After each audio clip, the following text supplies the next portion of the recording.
Hello, and welcome to Mr. C's presentation on labeling quadrangles. This is lesson 2.0, so the second lesson on quadrangles. If you didn't watch the first one, go ahead and check it out. We're going to learn three additional kinds of quadrangles today. Okay, so of course we're going to ask ourselves, why do we have to know this? Quadrangles are all around us. We use them a lot.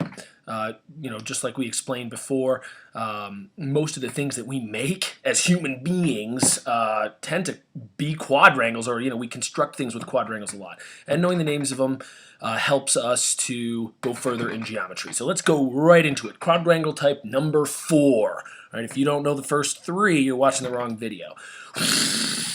A rhombus. Okay, a rhombus is kind of like a square, except for it doesn't have any right angles. Okay, so if you remember, a square has 4 right angles. Well, a rhombus doesn't have any right angles. However, it is a polygon, it is a quadrangle, and it is a parallelogram. I'm going to go ahead and sketch a picture of a rhombus here for you.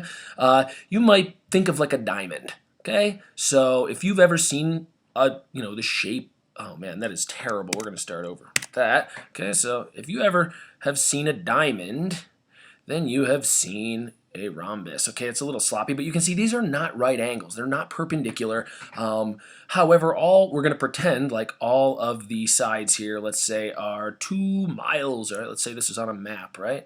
Okay, so all of the sides are the same length.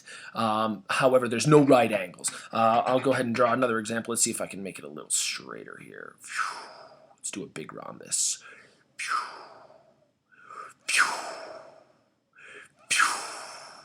Okay. Oops.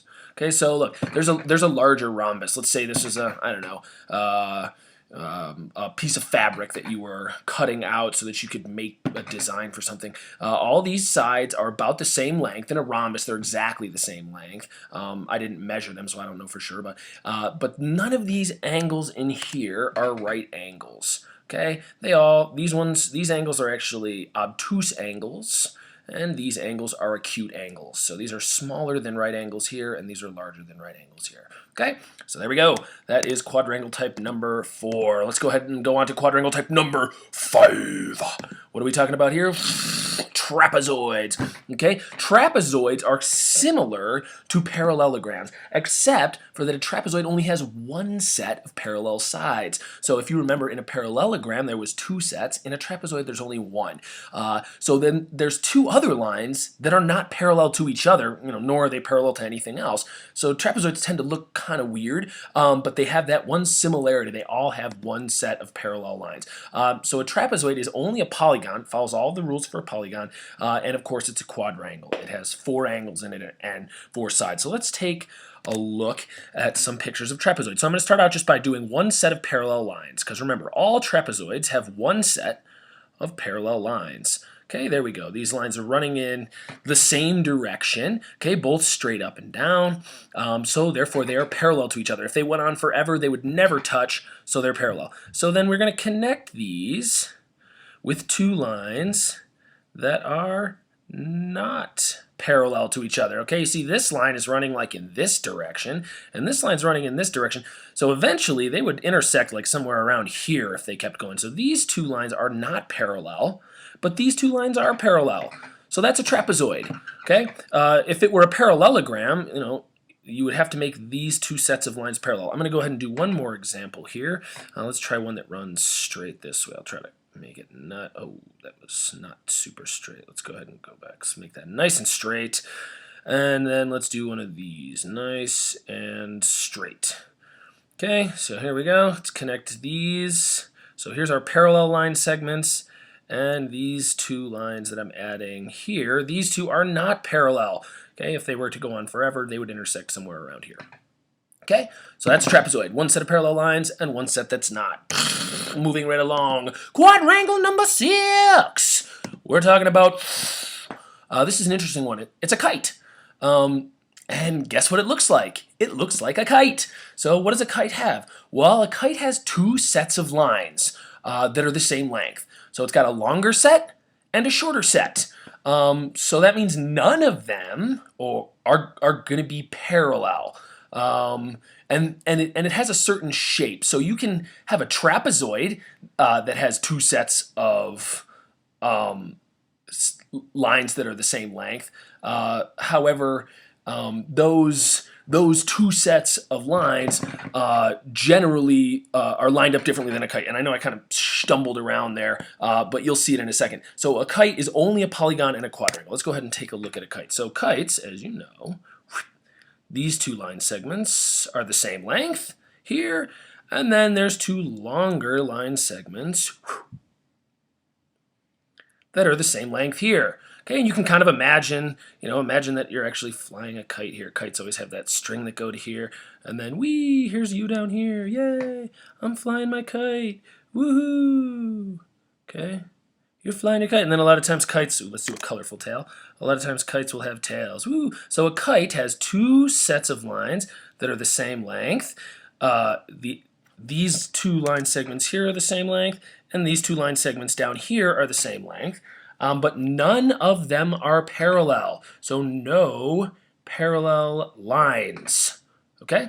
And I'll just draw a few more examples of a kite. Let's do one that's kind of a funky looking kite. Let's do a really sharp looking kite. So that's a very acute angle there. And then let's do a really long pointy side. There's another kite there. Okay, so we've got these two line segments here are the same length, and these two line segments here are the same length. Okay, but there are no parallel lines. You see all these lines end up intersecting with each other. None of them are straight across from the other. These look like they're kind of close, but they're actually not. This one is running a little bit in this direction, and that one's running a little bit in that direction. They'd intersect somewhere out here somewheres, and these line segments here would intersect out here somewheres, and the same thing with those. So no parallel line segments, two sets of lines that are the same length. You have a kite. All right, now we have weird quadrangles. I'm not going to go over these because there's an infinite amount of weird quadrangles, but let's just imagine you got something that has 4 angles and 4 sides, but it looks really funky. Okay, so look at this thing here. Okay, that's a weird, let's draw points so that we can see it better. So this is a weird quadrangle here.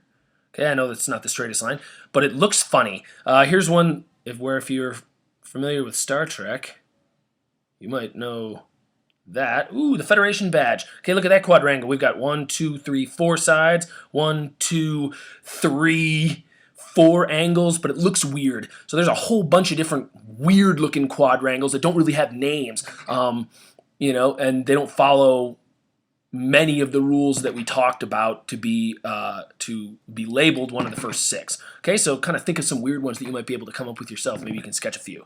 Okay, so weird quadrangles, they don't really have rules, but they're out there. So they have 4 angles and 4 sides. So what did we learn? Well, first we learned how to label a rhombus, a trapezoid, and a kite, if you remember. And we learned that some quadrangles are weird. And of course, quadrangles are all around us. Okay, look for things that have 4 sides. If it has 4 sides, it's a quadrangle. Because if it has 4 sides, it has 4 angles. Okay, quad, 4, angle. Quad, angle, quadrangle. Okay, so now that we learned it, let's try it. What I want you to do, I want you to draw a rhombus, I want you to sketch a trapezoid, and I want you to sketch a kite. Okay, can you do it? Can you do all 3? And then, if you can, sketch a weird one. Try not to copy me or do any of the ones that I did. See if you can come up with your own original weird-looking quadrangle. Okay, and that's it. Those are the 6 major type of quadrangles, and then that big category of weird ones. So if you know that, and if you can memorize, or if you can remember those 6, that's going to help a lot as we move forward in geometry. Okay, I hope this helped.